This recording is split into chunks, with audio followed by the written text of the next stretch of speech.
Hello, hello Lucie, merci d'avoir accepté mon invitation à ce podcast. Je suis vraiment ravie. On va y aller tranquillement. Tu vas un petit peu nous expliquer qui tu es, ce que tu fais.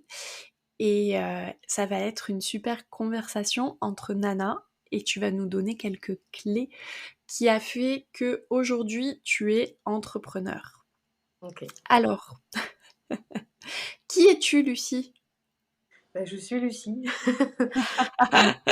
Je suis Lucie, j'ai 36 ans. Je suis aussi une maman, une femme, une entrepreneuse, voilà. D'accord. Comment est-ce que tu as toujours été entrepreneur? Quel a été ton parcours professionnel? Oui, principalement, voilà, mes seules expériences, salariées, c'était, on va dire, en même temps que la vie étudiante et des moments ponctuels où j'avais besoin, voilà, de job alimentaire, comme on dit, mais sinon, j'ai toujours été à mon compte. D'accord. Tu as toujours fait ce que tu fais aujourd'hui ou tu as expérimenté d'autres, choses? Non, j'ai fait d'autres choses qui n'ont rien à voir, les unes avec les autres. On peut dire que j'en suis à ma quatrième entreprise. D'accord. À chaque fois, tu t'es adapté à tes mouvements de vie sûrement, à des choses qui avaient de l'importance peut-être dans ta vie de femme. Est-ce que tu peux nous parler de cette évolution depuis le début de ta carrière en tant qu'entrepreneur? Oui, alors mon premier j'ai mon premier projet d'entreprise, je savais que je voulais être à mon compte parce que pendant mes études, j'avais fait une année où j'étais à moitié en entreprise et j'ai pas du tout, aimé. Voilà, mes parents sont entrepreneurs et je pense que j'avais ça dans l'âme et envie de liberté et pas le travail en équipe et avec des gens au-dessus, c'était compliqué. C'était compliqué, pas que ça se passait mal, mais moi, j'étais pas épanouie dans ce schéma-là. Et du coup, mon premier projet d'entreprise, ça a été après mes études une création d'une boulangerie en association avec ma mère. D'accord. Donc en fait, je sors de mes études et voilà, c'est un peu aussi une opportunité de l'endroit parce que, Mmh. du coup, mes parents avaient, un terrain, à côté de mon père, il est vétérinaire, il a une clinique vétérinaire. Ils avaient acheté le terrain qu'il y avait à côté et dans la ville où ils habitaient, moi, je faisais que leur dire: «À cet endroit-là, il faudrait une boulangerie». Pour X raisons. Et voilà. Et moi, je cherchais à créer mon magasin à l'époque sur Toulouse de vêtements. Mais pour un premier projet, c'était très cher, c'était très compliqué de me faire suivre par des banques. Et donc là, c'était une plus petite ville. Et en fait, voilà, un jour, je dis à ma mère, si j'avais quelqu'un pour se lancer avec moi, parce qu'une boulangerie, c'est un gros truc après en termes Mmh. d'horaire et d'équipe à gérer, je me lancerai. Et elle m'a dit: D'accord. «Chiche, je le fais avec toi». Tu pas cap. Voilà. Et du coup, on s'est lancées toutes les 2. On a ouvert, donc c'était carrément une construction, du bâtiment, de tout. Et donc on a ouvert en 2012, je dirais, je crois que c'est ça. D'accord. Voilà, on l'a eu 5 ans. Mmh. C'était une première expérience, comment dire? La réflexion derrière ça, c'était que du business. J'étais pas, D'accord. je suis très transparente avec ça. Je le faisais pour avoir une entreprise et un magasin rentable. J'étais pas passionnée de pâtisserie ou de boulangerie. Donc on avait fait le salon de la franchise à Paris. On avait choisi une franchise qui nous correspondait. Et en fait, après, j'ai quand même pas mal déchanté parce que ce qu'on nous vend qu'on va gagner, c'est pas vrai. Il faudrait avoir Ouais. plusieurs magasins. Donc, en gros, il fallait, après un an, en ouvrir un autre, après 2 ans, un autre. Et moi, c'était pas du tout, c'était trop. Déjà, je voulais pas tout ça. En même temps, je suis devenue maman. La D'accord. première année où j'ai ouvert, je suis devenue maman, donc de mon premier fils qui a 10 ans maintenant. Et du coup, voilà, moi, on va dire qu'au bout de 2 ans, j'ai compris que j'étais pas bien là-dedans. D'accord. J'ai tiré les leçons de ce qui me convenait, de ce qui me convenait pas. Et puis après, il a fallu du temps pour le faire accepter à ma mère qui était mon associée, Eh qui se oui. disait on va pas lâcher tout de suite. du temps pour l'accepter moi-même, que, entre guillemets, je m'étais trompée, que ça me plaisait pas du tout tant que ça. Et puis après, le temps de trouver quelqu'un qui le rachète. Donc on l'a gardé, on va dire, ouais, au bout de 2 ans et demi, j'ai dit que je voulais arrêter et on l'a gardé 2 ans et demi de plus. Et où ça a été très dur parce que ça s'est terminé avec quasiment un an sans se payer, quoi.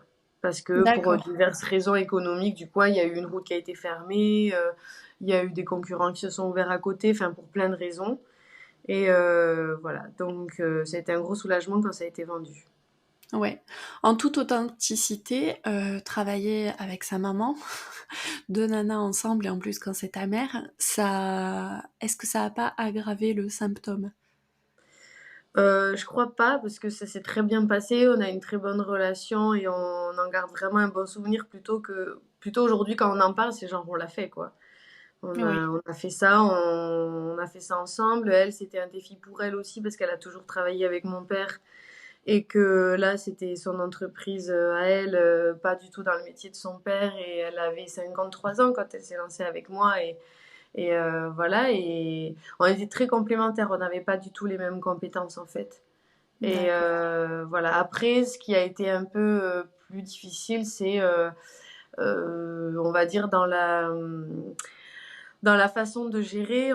C'est des gens, je sais pas si c'est une question d'époque ou quoi, qui ont du mal à déléguer. Alors que moi, clairement, mon but, c'était une entreprise où j'y vais le moins possible. Oui, Je la bah, fais oui, oui. tourner, voilà, je la lance. Pendant les 6 premiers mois, j'ai fait 100 heures par semaine. Les 6 mois qui ont suivi, j'ai diminué petit à petit. Puis après, on avait fait quand même une très belle première année, donc on a pu embaucher plus. Et il y avait des incompréhensions sur ça. Elle ne comprenait pas que moi, je vienne que à 10 heures le matin. Mais moi, je dis, j'ai embauché 2 personnes, une à 5 heures, une à 6 heures. C'est pas pour venir à 7 heures. Donc, Oui. du coup, il y avait un peu des fois, voilà, sur des choses comme ça. Mais c'était pas de quoi Ouais. se fâcher. C'était juste au bout d'un moment, je dis, mais moi, c'est comme ça que je travaille. Et... Oui, parce que clairement, la génération supérieure à la nôtre, ils ont une image de l'entrepreneuriat où il faut en fait se tuer à la tâche, on va le dire Ouais, voilà. clairement. Il Ouais. faut vraiment se donner corps et âme à son emploi, alors que nous, notre génération, on essaie, alors c'est pas, c'est très bienveillant ce que je dis, attention, Mm, on essaie de travailler plus intelligemment, je mets des mm. guillemets là, Oui. on essaie vraiment de créer de la valeur avec ce qu'on fait et pas de se tuer. Parce que Mm, clairement, c'est pas le but d'aller au boulot avec mm, la boule au ventre et de dire ouais, non, mais ce que je fais, ça me plaît pas, mais puis en plus, j'y laisse ma santé, quoi. mhm. Et puis voilà, moi, pardon, moi j'avais en plus la franchise, si tu veux, où on faisait des points sur ça, qui nous aidait pour la gestion et qui, eux, m'avaient vendu le projet en me disant être, parce que moi j'avais 23 ans, donc j'avais un petit peu ce syndrome d'être employeur de gens plus âgés que moi et tout ça. Donc du coup, il m'aidait sur ça et il m'avait dit, en fait, il faut que tu arrives à montrer à tes employés que tu viens 3 heures, mais alors pendant 3 heures, t'as pas un travail de dingue. Ils te voient faire, ils sont là, ok, donc elle, en 3 heures, elle arrive à faire tout ça. Mais après, tu t'en vas. Moi, c'était ouvert de 6 heures du matin à 20 heures. Ils m'ont dit, le but, c'est pas que tu ailles de 6 heures à 20 heures. Oui, Sinon, t'embauches personne et tu fais, voilà. Mais du coup, moi, j'avais entendu ça et c'est vrai que je gardais ça en tête. Par contre, quand j'y allais, je savais tout faire, je savais tout gérer, je savais où on en était, je laissais des consignes claires pour quand je partais. Mais par contre, si à 14 heures, je voulais partir pour passer l'après-midi avec mon fils, je partais. Et moi, j'étais plutôt dans cette dynamique-là. Et je pense que ma mère, elle était comme elle a toujours vu ça. Enfin, avec l'entreprise de mon père, ils ont toujours travaillé comme ça. Et ça a donné une très belle entreprise, hein, ça a très bien fonctionné. Mais c'était plutôt toujours le souci de faire mieux, que ça marche mieux, que les gâteaux soient encore plus beaux, que le pain soit encore meilleur, que les salariés soient encore mieux, que les pauvres, si on vient pas les aider à 9 heures, et ben, du coup, ils sont dans le jus à midi. Et il y avait toujours tout ça. Donc forcément, elle venait de plus en plus tôt. Mais oui, j'étais d'accord avec elle que si tu viens de plus en plus tôt, le magasin il est de plus en plus beau. Mais moi, je voulais un équilibre entre les deux.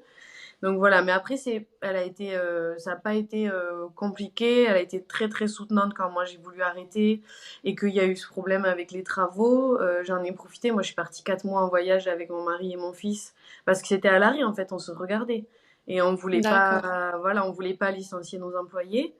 Et du coup, moi, je suis partie. Elle l'a géré pendant 4 mois.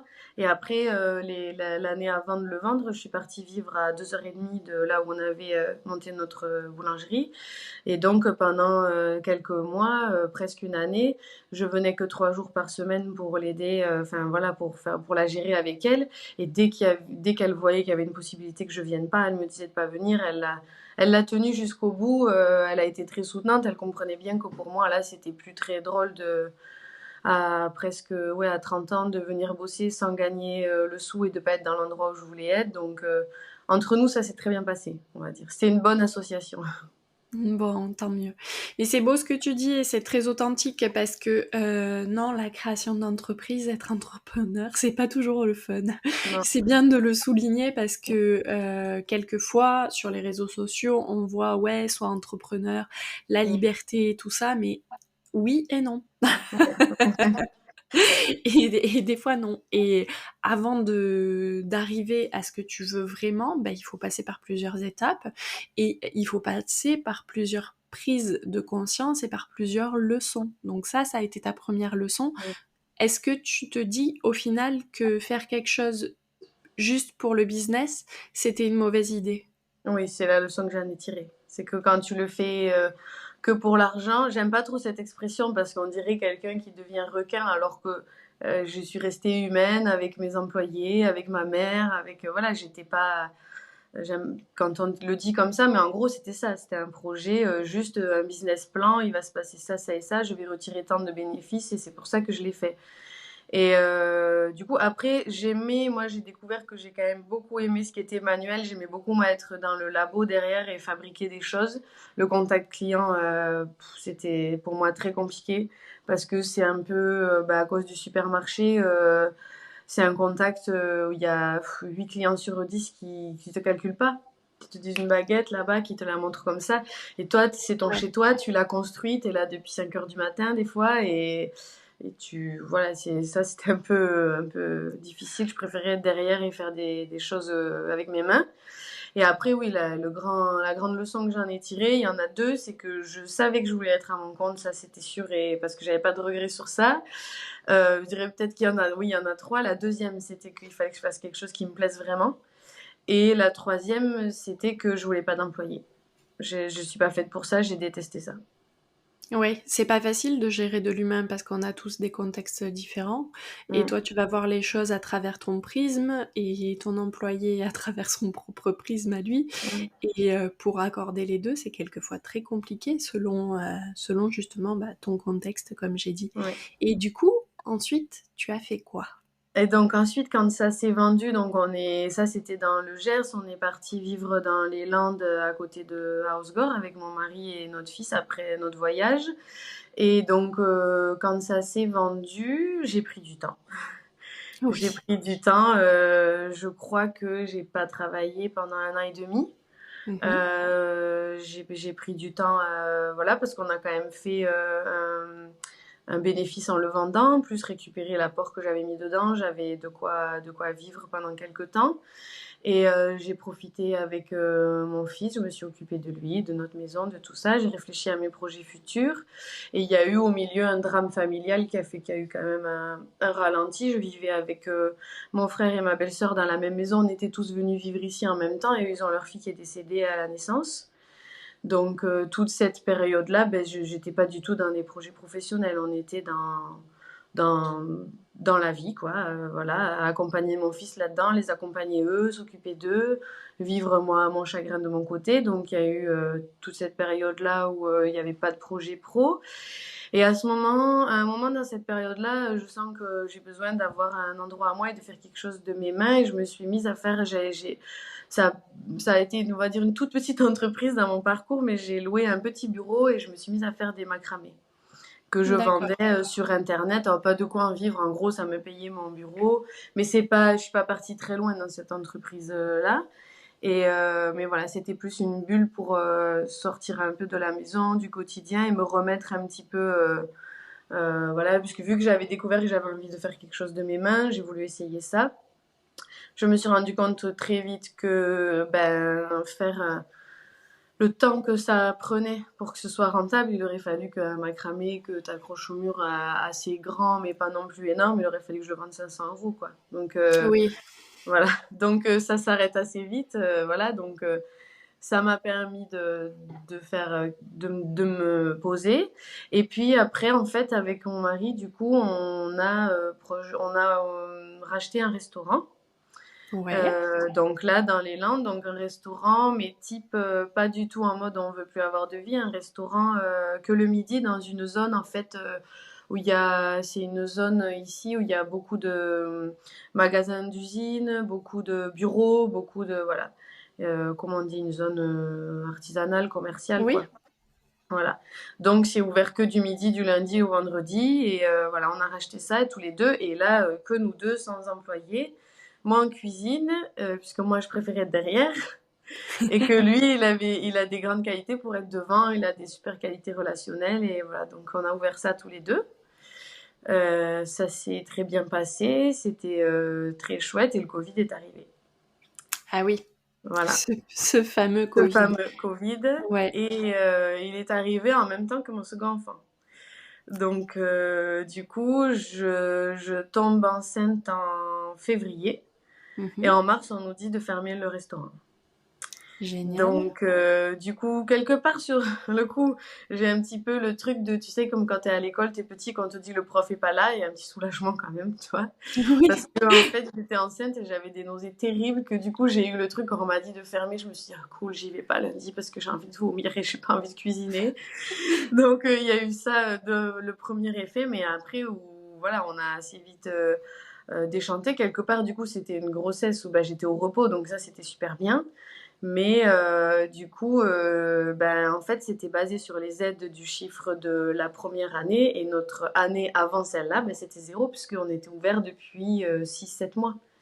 Et oui, c'est ça qui est Donc, toujours. Ça a voilà. été catastrophique pour beaucoup d'entreprises qui venaient de se lancer, le Covid, Voilà. parce que Mm. effectivement, tu avais besoin de continuer à vivre, mais c'était pas possible. Avec les aides, quand tu étais en création à l'année Mm. 1, c'était très compliqué de continuer. Comment est-ce Ben, qu'il a vécu ça, ton mari? euh, c'est une bonne question. Euh, ben, comme moi, je pense qu'il était aussi quelque part, il y avait le bénéfice pour moi en fait, où il se disait, bah, au moins elle est enceinte et elle n'est pas debout en cuisine, quoi. Mais on a eu forcément un stress financier parce que pour faire clair, bah, j'ai fait des comptes et en fait, en charge fixe par mois, sans compter les courses ou quoi que ce soit, juste pour que le restaurant reste fermé, on a, avec notre emprunt, le loyer, l'électricité, toutes les taxes qui passent et tout, on avait 2 400 € de charges par mois et on avait 1 500 € en aide. D'accord. Donc voilà, donc tu as Les toujours des gens calculs qui... sont pas bons, Kevin. Non, les calculs Ok. sont pas bons, mais tu as toujours des gens pour venir te dire, mais c'est génial, vous avez 1 500 € à rien foutre, à rester chez vous. Oui, Oui, c'est non, mais pas ça. du... Ça, c'était... C'est pas gentil de dire ça, mais c'était des salariés qui me disaient ça. Oui, Qui mais ne oui. savent pas qu'une entreprise, ils pensent qu'une entreprise, quand elle est fermée, c'est 0 €. Mais non, elle continue de tourner l'entreprise. Et oui, et encore une fois, on en revient toujours au contexte. C'est Mm, que toi, quand ça fait des années que tu as un train-train et que tu fais les choses, tu sais pas ce qui se passe chez mm, l'autre. mm. Donc la meilleure leçon à en tirer, c'est qu'il ne faut pas faire de suppositions. Voilà. Mm, Arrêtez de supposer de la vie des gens. Vous vivez pas chez eux. mm. Vous Oui. savez pas ce qui se passe. Vous avez pas leurs factures à payer. Donc, s'il vous plaît, Mm. essayez d'éviter de donner des jugements. Ça ne sert personne, ni Mm. vous, ni la personne en face de vous. Et Bah, ensuite, c'est vrai qu'on avait, par exemple, un restaurant en face de nous et qu'on s'entendait très bien, une fille très sympa. Elle, bah, elle s'en sortait super bien parce ça faisait 4 ans qu'elle était ouverte avec un bon chiffre d'affaires et ils lui ont donné un certain pourcentage. Et bah, son magasin, elle avait autant de chiffres avec beaucoup moins de charges, donc, puisqu'elle faisait plus de courses et qu'elle travaillait plus. Donc, il y en a, oui, qui se sont bien sortis, mais voilà, chaque situation était différente et nous, c'était comme ça. Donc, ça creusait notre trésorerie, parce que voilà, pour oui, le moment, ça creusait juste notre trésorerie. On n'a pas dû remettre d'argent personnel. Et puis quand je vois qu'on commence à devoir remettre de l'argent personnel parce que ça ne réouvre toujours pas, on a réouvert en fait, si quand même, ils ont fermé en mars, on a eu le droit de réouvrir en mai à emporter, on a essayé, ça n'a pas du tout fonctionné. Et après, en juin, on a eu le droit de réouvrir. Juin vide, pas de clients dans le restaurant. Mm.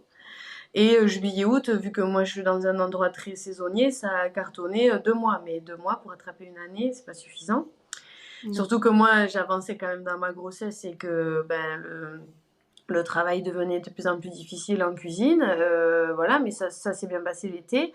Mais voilà, moi, dans un coin de ma tête, quand j'ai vu qu'il fallait que ça allait être tendu, j'ai demandé ce qu'ils avaient mis en place, un PGE, un prêt garanti par l'État à taux zéro. Et en Ouais. fait, quand j'ai demandé ce prêt-là, qu'on a eu, ben, il a fallu faire un plan de trésorerie. Et là, je fais un plan de trésorerie sur 1 an, 2 ans, en sachant que je vais accoucher, que je vais devoir embaucher pour me remplacer, que mon mari ne pourra pas faire tout seul. C'était le projet de toute façon. Ben, je fais un plan de trésorerie. En fait, je vois qu'on est en négatif pendant 1 an et demi Ouais, non. Bonjour le pour stress. absorber le trou de cette année-là, en fait.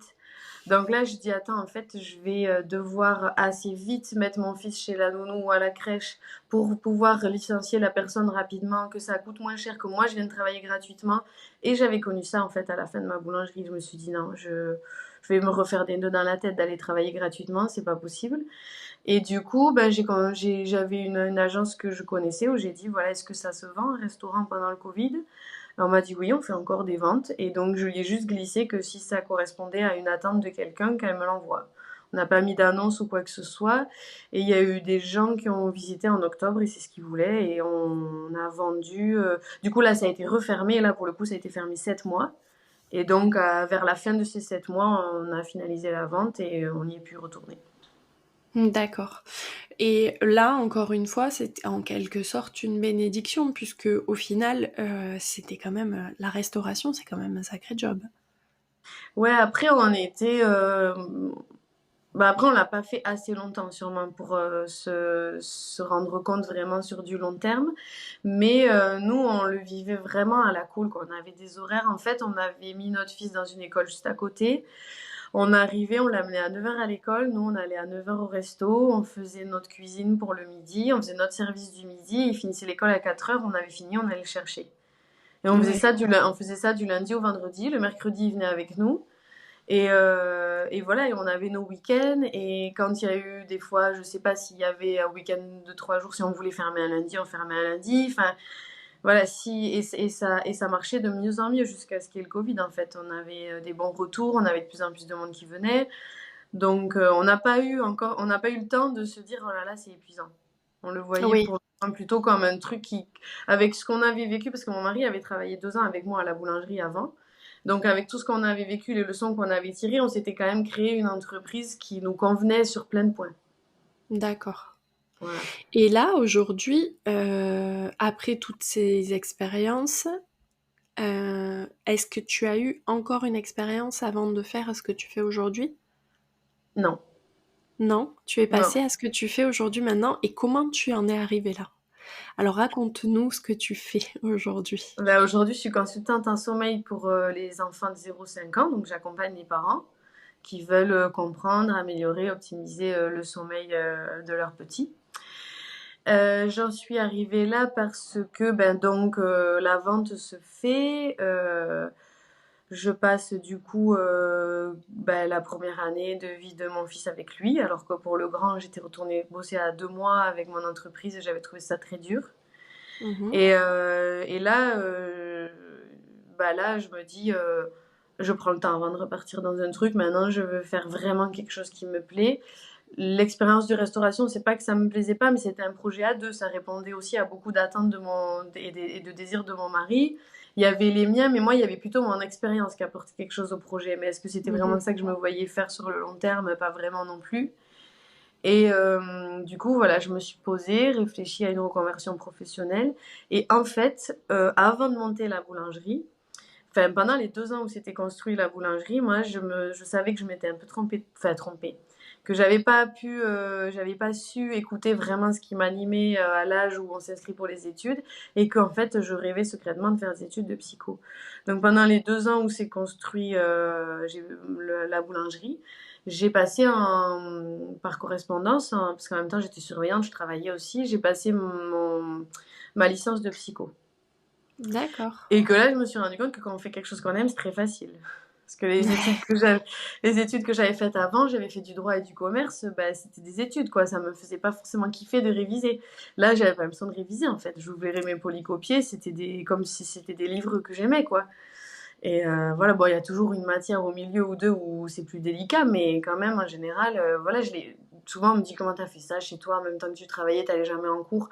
En fait, quand c'est un sujet qui t'intéresse, c'est pas un effort, quoi, en fait. Voilà. Donc j'avais cette licence-là, donc là je suis revenue sur ça, j'ai dit ok bon, euh, on va repartir peut-être dans cette voie-là. Après voilà, là, avec deux enfants, avec du coup pas trop de confort financier dû à ces expériences d'avant. Moi j'habite à la campagne, donc si je veux reprendre des études à l'université, bah, c'est trop loin, c'est des années sans gagner d'argent, tout ça c'est trop lourd. Et je réfléchis à plein de choses, je me renseigne sur plein de formation parce qu'il y a un outil en psycho que j'aime beaucoup, c'est le MDR, mais en fait ma licence ne suffisait pas pour aller dans les formations de MDR, il fallait avoir le master. Donc bref, j'explore toutes ces pistes-là. Je discute beaucoup avec mon mari parce que lui, il a fait le même chemin. Il est parti aussi dans complètement autre chose. Donc on est tous les deux à se dire qu'est-ce qu'on veut faire vraiment. Donc on discute beaucoup de tout ça et lui il me dit mais je t'ai toujours vu passionné de psychologie et depuis qu'on a des enfants passionné du développement de l'enfant, de l'éducation, de tout ça. Il faudrait que tu trouves un truc qui allie les deux. Et je dis oui, mais alors je cherche tous les métiers du côté des enfants. J'ai pas envie d'être instite, j'ai pas envie d'être nounou, j'ai pas envie non plus de ça. Je sais que ça c'est pas pour moi. Et du coup, ben en fait, mon second enfant, le premier, ça a été très très compliqué avec son sommeil pendant 3 ans. Mhm. C'est aussi pour ça qu'ils ont 7 ans d'écart, parce qu'on s'était dit plus jamais. On Mais a la mémoire courte des fois. voilà, donc ben, il a fallu oublier un peu au bout d'un moment pour se dire, bon, quand même, c'était pas si pire que ça, viens. Et, euh, et du coup, ben, moi, mes deux garçons ont eu beaucoup de reflux. Donc forcément, il y a un reflux, le second, qui le faisait beaucoup souffrir. Donc, un sommeil très très compliqué les premiers mois. Et quand il est allé mieux vers 7 mois, j'avais entendu, mais de loin, très loin, de la sœur d'une copine que elle avait consulté, elle m'avait dit à l'époque, un spécialiste du sommeil. Et donc là, ben, je dis à mon mari, écoute, on va pas repasser 3 ans d'enfer. Maintenant, en fait, je m'étais rendu compte que si tu veux, avec le reflux, le sommeil est devenu anarchique. À l'époque, je disais pas comme ça, mais c'est la sensation que j'avais. Et qu'en fait, Mhm. là, ben maintenant, il allait mieux, mais on fait comment pour l'accompagner vers un sommeil serein, un sommeil qui se passe bien? On fait quoi? Parce que je voulais pas refaire ce qui s'était passé avec l'aîné. Et du coup, j'ai consulté. Et quand j'ai raccroché, du coup, je dis, bon, ben voilà, c'est ça que je vais faire. Ah ouais. Voilà, j'ai raccroché, j'ai dit, ben, j'ai trouvé le métier que je veux faire, c'est ça que je veux faire. C'est venu comme ça. C'est incroyable. Et en plus, le sommeil, c'est une sphère qui est quand même assez importante dans la vie de tout le monde. Le mauvais sommeil de l'enfant, on est bien d'accord que ça impacte aussi ton sommeil à toi Mm. et du coup ton humeur et du coup ta capacité à relationner avec les gens de manière courtoise, on va dire, et d'être au meilleur de toi-même à ton job et avec ton mari et avec ton enfant. Et puis ça réduit ton système immunitaire, le système immunitaire de l'enfant, parce que le sommeil, c'est pas juste dormir en fait. Ça, Mm. ça couvre une sphère du bien-être beaucoup plus énorme. Euh, qu'est-ce que Com- Comment tu as fait? Tu as observé ton enfant, ta consultation, tu as eu plein de déclics, tu es allé te renseigner, tu as lu, qu'est-ce que tu as fait? Ah, en plus de ton expérience de maman, parce que forcément, ça, c'est le meilleur, le meilleur des Pour chemins, en, on va dire. pour en faire mon métier, tu veux dire? Ouais. Bah, du coup, le premier rendez-vous que j'ai eu, donc déjà, la première étape, c'est que j'ai compris que j'ai trouvé ça très, comment dire, ça m'a soulagée de plus entendre ce qu'on m'avait dit pour le premier, bah, il suffit de le laisser pleurer. Ouais. Là, on m'a proposé une autre solution. Et la solution que m'avait proposée cette personne m'a aidée, mais il y avait quand même un petit ajustement des choses qu'il fallait faire qui, moi, me correspondaient pas à 100% et quand je les faisais, ça me parlait pas. Mais ça m'a aidée pour la journée. C'est-à-dire que à ce moment-là, grâce à elle, à ce qu'elle m'a proposé de faire, notre fils s'est mis à s'endormir tout seul pour les siestes. Donc déjà, la journée, on le posait dans son lit. Alors, je fais une parenthèse, je dis pas que l'endormissement autonome est l'objectif, hein, mais moi, c'était le mien. Et du coup, voilà, grâce à elle, en tout cas pour les siestes, le matin, l'après-midi, je le posais dans son lit, il s'endormait, et puis je voyais qu'il commençait à rallonger ses siestes, et il y allait très cool au lit, quoi, avec ce qu'on avait réussi à faire avec elle. C'était encore compliqué le soir et la nuit, mais après, en fait, il y avait 2 mois de vacances d'été où on était à droite à gauche, on est allé beaucoup chez nos parents parce que nous, on avait mis notre appartement en location et tout ça, et donc j'ai pas voulu insister sur ça. Je me suis gardée dans un coin de la tête que je voulais faire ce métier. Et moi, voilà, le sommeil de mon enfant, ça allait mieux la journée. Et du coup, j'ai fait des recherches en fait de formation. Voilà, l'été, j'ai cherché des formations. Et je suis tombée sur une formatrice qui s'appelle Marie-Pierre Villeneuve et qui est au Québec, qui a Mhm. son entreprise s'appelle Beden Urbaine et donc elle est consultante en sommeil et elle est aussi formatrice de consultante en sommeil. Et j'ai trouvé très intéressant tout ce que j'ai trouvé sur son site. Et du coup, on a échangé. Elle m'a donné plein d'infos. Et donc, en septembre, je lui ai dit, non, je sais plus te dire l'année. J'arrive plus les années, mais bref, peu importe. Cette année-là de réflexion, ça devait être 2021. 2021. Et en septembre, je lui dis, ben, du coup, je veux me former avec toi parce que j'ai envie de faire ce métier. Mais moi, avec mon fils, je suis pas encore satisfaite de son sommeil, c'est encore compliqué, je suis encore très fatiguée. Et du coup, pour entre guillemets tester au mieux ton approche et comment tu aides les parents, ce qu'elle allait me transmettre à moi, ben, je voudrais être ta cliente d'abord. Donc elle a été très sympa, elle m'a dit, ben, je te fais un accompagnement pour ton fils et si après tu décides de te former, je te le déduirai de la formation. Et donc elle m'a accompagnée en septembre pour mon fils et là j'ai adoré, il y a tout qui me correspondait et depuis il dort très bien. Et l'endormissement a plus été un problème, il s'est mis à faire ses nuits, il avait donc 10 mois. Et D'accord. voilà, et du coup j'ai commencé tranquillement la formation. C'était une formation en ligne en fait où j'avais des modules avec de la théorie, des cas pratiques à lui renvoyer, à valider, tout ça. Je l'ai fait de septembre à janvier 2022. En janvier D'accord. 2022, j'ai eu mon certificat avec elle. Et donc là, les mamans qui vont nous écouter, qui sont en pleine crise de sommeil de leur gosse, vont absolument vouloir savoir comment ça se passe. Tu fais un premier appel, c'est ça? Co- Alors là, c'est tout nouveau, tout récent. Du coup, ça fait 1 an, on va dire, que je fais cette activité parce que après, j'ai le temps de se lancer, tout ça. J'ai fait d'autres formations aussi. J'en ai fait une autre sur le sommeil avec une autre personne. Et voilà. Et après, j'ai eu un hiver où je pense post-Covid, tout ça, je sais pas si on a tous un peu vécu ça, mais pendant des mois, entre nous quatre, toujours un malade. Mais vraiment, ça s'est enchaîné pendant cinq Oui, mois. mais oui. Voilà. Et puis Oui, oui, normal. c'était pas nous, c'était la nounou. Donc du coup, j'avais mon petit avec moi. Donc j'ai passé quelques mois une fois où j'ai eu mon certificat où j'ai pas lancé grand-chose. Et après, donc voilà. Donc après, là, aujourd'hui, en janvier 2024, j'ai un peu plus d'1 an d'expérience avec mes clients. Et en fait, j'ai trouvé une limite dans mon travail, c'est que dans le premier rendez-vous, je leur dis trop de choses. Je leur mets la tête comme une pastèque parce qu'il y a beaucoup de choses pour moi à savoir pour comprendre ce qu'on Mhm. fait. Pour pouvoir agir, il faut comprendre la différence en fait entre le sommeil d'un bébé et le nôtre. Il faut comprendre comment ses besoins, il faut comprendre plein de choses. Et pas se taper une formation entière sur le sommeil, mais avoir juste les indispensables à comprendre et à connaître quand t'es parent. Que, en fait, je trouve que moi, du coup, mon expérience sur les deux en tant que maman, que toute la grossesse, on nous fait toute une préparation et un monde de l'accouchement, que c'est très bien, hein, mais qu'au final, ça dure un jour hein, dans ta vie de maman, ton accouchement. Après, il Oui. y a tout le reste où bah, tu te retrouves chez toi et tu sais pas et tu te poses des questions. Est-ce que c'est normal qu'il dorme autant? Est-ce que c'est normal qu'il dorme à cette heure-là? Est-ce que tu as des questions tout le temps? Et du coup, maintenant, comment ça se passe? C'est tout nouveau depuis janvier pour accompagner. Donc, je me le suis créé l'année dernière à force d'expérience avec les parents. J'ai créé donc un programme avec des audios.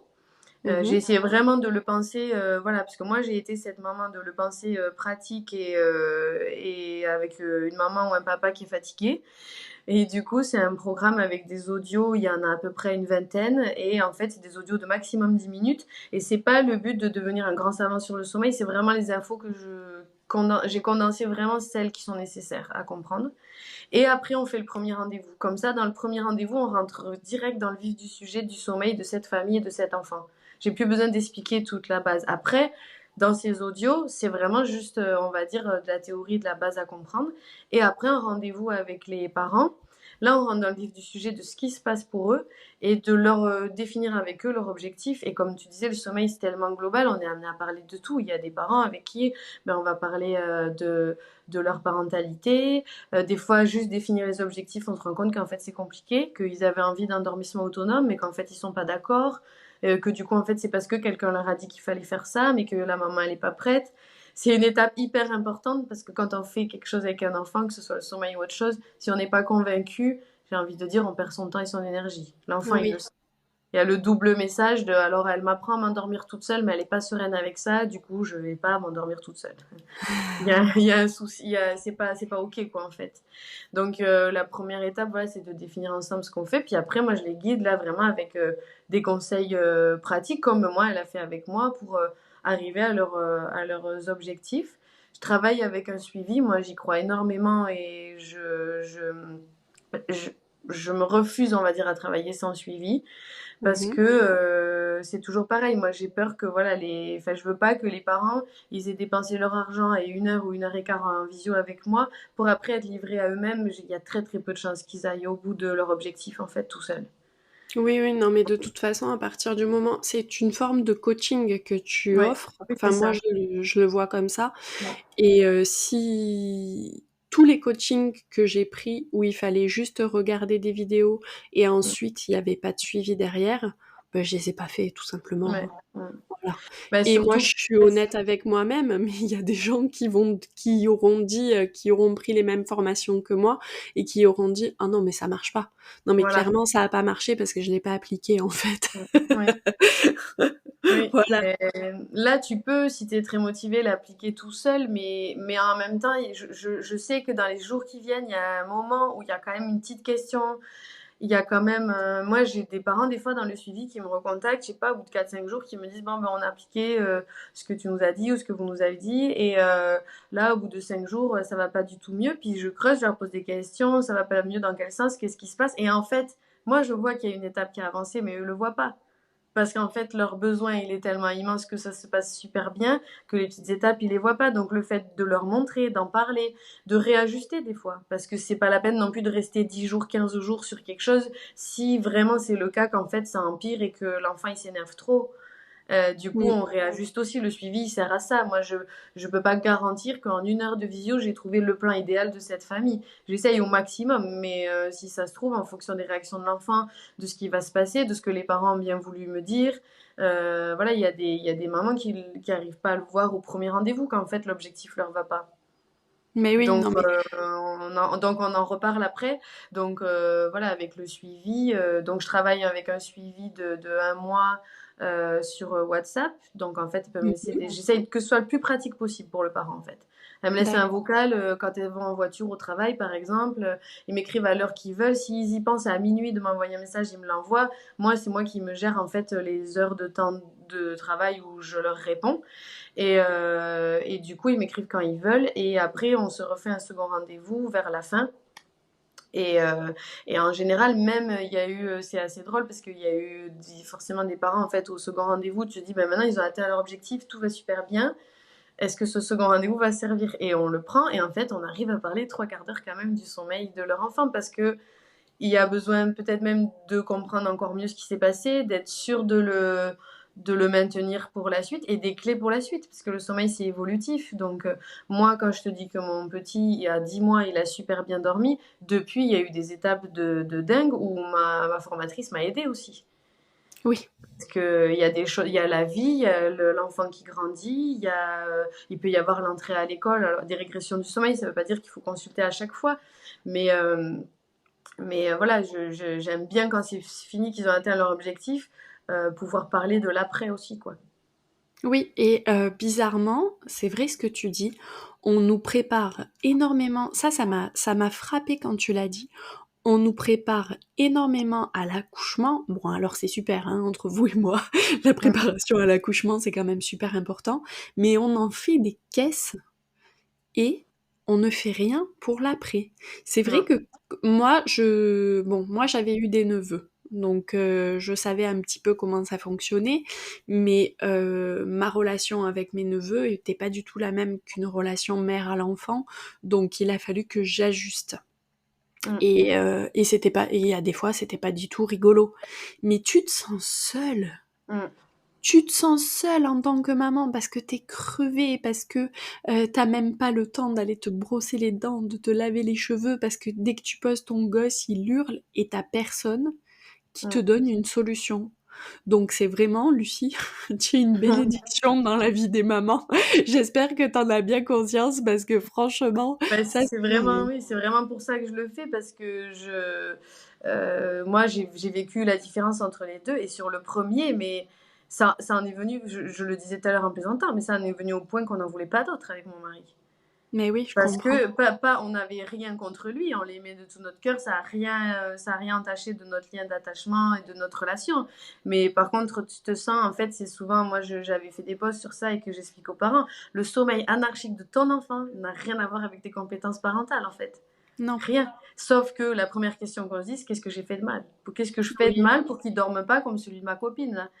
Alors voilà, moi, le premier, j'avais 26 ans, j'avais personne autour de moi avec des enfants, je n'avais pas été tata ou quoi que ce soit, rien, rien du tout. La génération d'au-dessus qui te dit je ne me rappelle pas.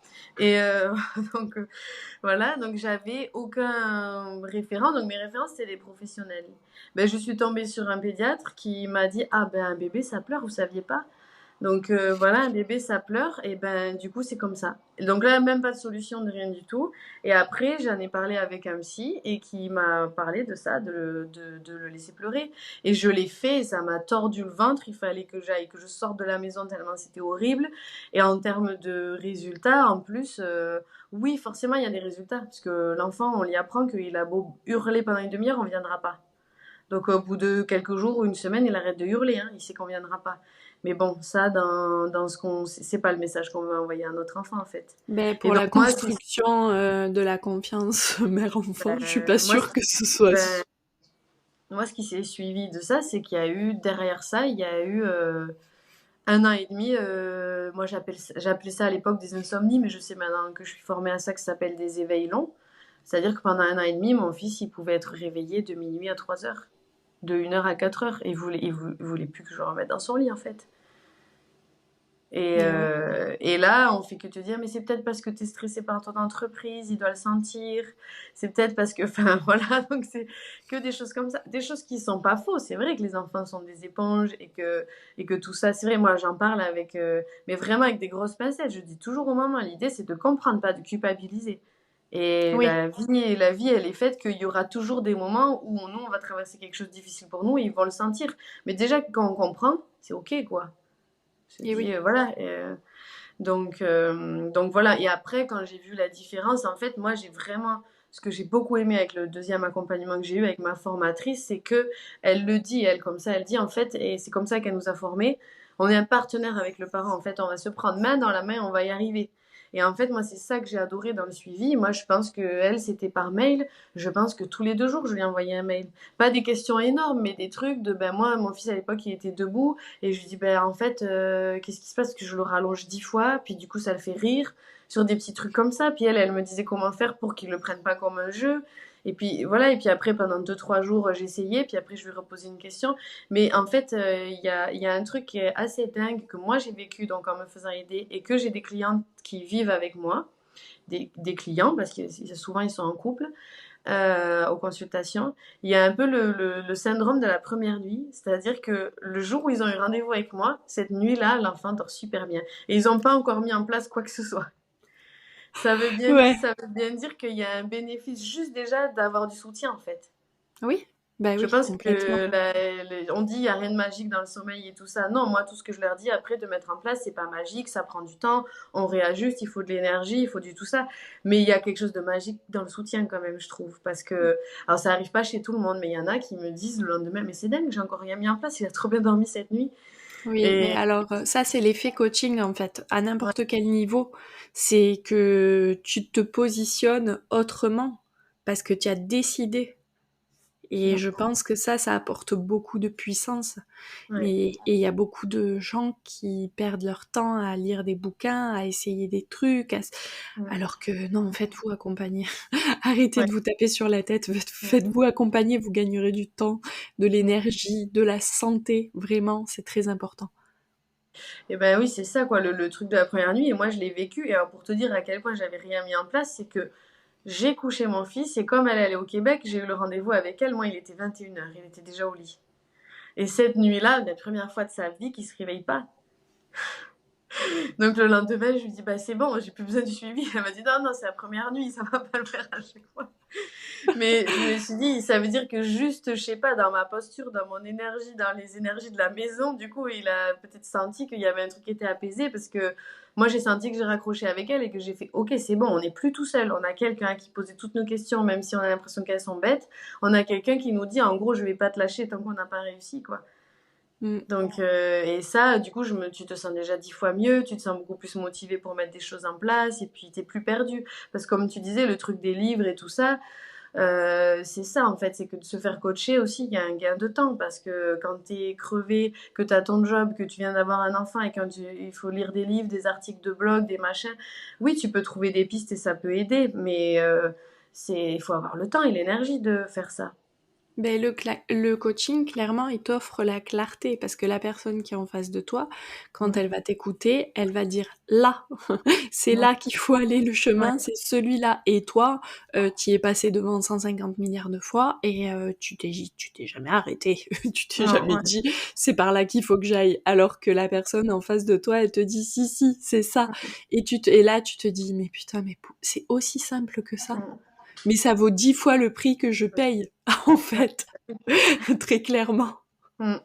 Et ma formatrice, tu vois, elle fonctionne pareil pour justement que pendant son heure de coaching où on est avec elle, moi quand j'étais sa cliente, ben, ce soit direct dans le vif du sujet, de pouvoir vraiment parler de ma situation, de mon fils, de comment ça se passe et qu'est-ce qu'on met en place. Elle proposait la même chose, c'est-à-dire elle travaille comme ça aussi, elle veut pas se mettre à expliquer toute la théorie pendant 1 heure, en plus c'est indigeste. Du coup, elle, il fallait soit avoir pris un atelier avec elle ou lu son livre avant. Donc j'ai lu son livre. Heureusement, elle a réussi, je lui tire mon chapeau pour ça, à faire un livre très facile à lire. Mais moi, je le lisais parce que j'avais derrière la tête l'idée d'être consultante en sommeil après. Mais j'aurais été, voilà, juste une maman qui veut se faire aider. Je sais pas si le livre, ça m'aurait pas un peu rebuté, tu vois. Enfin, parce que moi, j'étais à un stade là, ça y est, j'étais trop, trop, trop fatiguée. Et d'ailleurs, souvent, les gens attendent de trop. Justement, il y a des fois, Mmh. quand c'est trop un épuisement, c'est dommage de ne pas avoir fait un peu avant. Mais ça, c'est parce qu'il faut du temps que ce métier soit connu, de savoir qu'on peut se faire accompagner. Et c'est pour ça que voilà, je travaille aussi. Tout ce que je fais sur les réseaux sociaux, d'en parler et tout. Et c'est une double communication. C'est oui pour faire connaître mon entreprise, mais pour faire connaître le métier de manière générale, en fait. Parce que moi, si j'avais su pour le premier, je l'aurais fait. Ah mais grave, j'imagine. Il y a des parents aussi qui font un premier enfant qui dort très bien et qui en font un deuxième où c'est la cata et là tu te dis: «Mais qu'est-ce que j'ai raté avec celui-là?» Ah ouais, En alors fait, là, c'est coup double parce que quand c'est dans l'autre sens, ça va. Mais là, j'ai eu une maman la semaine dernière, elle m'a dit ça et elle me dit, du coup, je veux comprendre ce qu'on fait de mal avec le second. C'était sa question tout le temps pendant le rendez-vous. Je dis, mais rien. C'est le premier qui est pas normal de dormir 12 heures à 2 mois. C'est lui qui. c'est- Je blague, il n'y ouais. a pas de normal ou pas normal, mais c'est que c'est tellement vaste et tellement aléatoire d'un être humain à un autre que du coup, voilà. Mais ça vient de suite se dire qu'on est un mauvais parent, qu'on est nul et que voilà. Et en plus, dans le fait de chercher soi-même dans des livres et tout ça, on peut avoir deux livres qui disent le contraire. Et il y en a Complètement. un qui va peut-être être une solution pour une famille et l'autre une solution pour une autre famille. C'est pas de dire qu'il y en a un qui est mauvais, un qui est bon. Mais c'est l'idée du coaching, c'est que comme on est des êtres humains qui échangent ensemble, moi je capte ce qui va leur convenir à eux. Et après, bien sûr, on travaille sur les attentes réalistes aussi. Il y a une partie de la théorie que j'explique justement dans les audios qui sert à comprendre comment ça fonctionne et que ben, on ne peut pas demander à un bébé de 2 mois de dormir 12 heures, même s'il y a toujours quelqu'un qui va venir dire si, le mien il le fait. Mais tant mieux, mais en général, il ne me consulte pas celui-là. Oui, oui, oui, puis en général, ils énervent beaucoup les autres, ces gens-là. Ouais. Mais c'est marrant parce que dans les statistiques, il n'y en a pas beaucoup. Mais Non. vraiment pas beaucoup. Moi, je me suis penchée là pour le programme audio. Je leur ai mis justement pour les déculpabiliser, les parents, quelques chiffres. Et je me suis penchée sur ça, les statistiques, et c'est vraiment très très rare, mais il y a quand même tous les parents qui ont eu une copine ou quelqu'un qu'ils connaissent ou qui au Mmh. boulot ou je sais pas où, ou au supermarché qui leur a dit: «Ah moi le mien il faisait ses nuits à 2 mois». Donc c'est fou parce que dans les statistiques, il y en a très peu, mais il y Oui, a voilà. je pense qu'il y a beaucoup d'amnésiques, dans le lot. Ouais. Puis après, moi, ça m'a détendue quand je me suis penchée sur ça, parce que faire ses nuits, en fait, ça veut dire dormir 5-6 heures sans manger. Donc je dis, bah, en fait, moi, le mien qui pendant 3 ans m'empêchait de dormir, bah, il faisait ses nuits depuis qu'il avait 3 mois, en vrai. Oui, Si on les prend juste comme ça 6 heures sans manger, bah ouais, il le fait, hein, sans problème. Euh, mais du coup, il y a, voilà, il y a, bah, le problème, c'est, quand on parlait tout à l'heure de la grossesse, c'est que je trouve que, voilà, pendant la grossesse, alors pour le moment, c'est pas mon cœur de métier, mais c'est mon projet pour plus tard. Là, je développe vraiment d'aider les parents fatigués ou en quête de solution avec leur enfant qui est maintenant déjà là. Mais l'étape d'après, et ma formatrice, ça va dans ce sens-là aussi, on voudrait vraiment que ça soit quelque chose, qu'il y ait quelque chose de fait pendant la grossesse, en fait, sur ça, oui, et qu'il y ait comme de la prévention, en fait. Et mais oui, parce qu'en fait, pendant la grossesse, non seulement on ne t'explique rien sur la physiologie de ce petit être humain que tu ramènes à la maison, et aussi on te rajoute quand même, faut en profiter, dormez bien hein, avant qu'il arrive. Donc on oui, te rajoute, la seule chose qu'on te dit sur le sommeil, c'est que ça va être très dur. ouais. Donc en fait, t'accouches en te disant déjà, ah, aïe le sommeil. Et du coup, en fait, on vient juste mettre du stress sur le sommeil et pas d'infos, rien du tout. Et c'est dommage que ça soit comme ça dès le début. Ah oui, mais clairement, oui, il y aurait un peu de prévention, ça serait pas plus mal. J'ai hâte que tu sortes ton programme pour que les femmes enceintes se jettent sur toi parce que Mm, clairement, en France, on a de gros progrès à faire dans beaucoup de choses, mm, dans l'éducation, mais aussi là-dedans, dans la mm, prévention pour les femmes enceintes. mm. Lucie, on arrive au Oui. bout de ce podcast. Mm. Je vais noter dans les show notes du podcast, je vais noter ton compte Instagram. C'est là où on te retrouve le plus facilement? Oui, et sur mon compte Instagram, il y a aussi le lien de mon site internet. Et moi, je dis à tout le monde, n'hésitez pas, même le numéro de téléphone. Et je vais essayer de le mettre le plus visible partout. On peut m'appeler, m'envoyer ce qui les arrange. Instagram, je vois tous les jours. Mon site, il y a mon numéro de téléphone, il y a mail, il y a ce qu'ils veulent. Voilà. Super. Et oui, parce que quand on Mm. peut plus, il faut vite trouver la bonne information. Merci beaucoup, Lucie. Ça Merci m'a à fait toi. très plaisir d'avoir cette conversation avec toi.